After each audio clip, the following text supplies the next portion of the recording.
А ось бузок, але не звичайний бузок,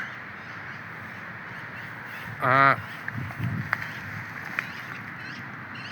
бузок амурський. Ось так. Із далекого сходу. Ось так. На жаль, зараз не квітує цей бузок.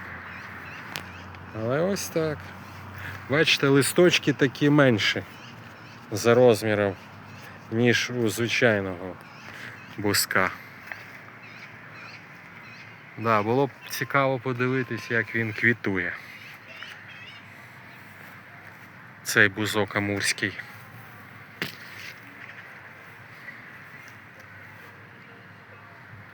Ну ладно. 15 липня, Харківський ботанічний сад. Бузок амурський.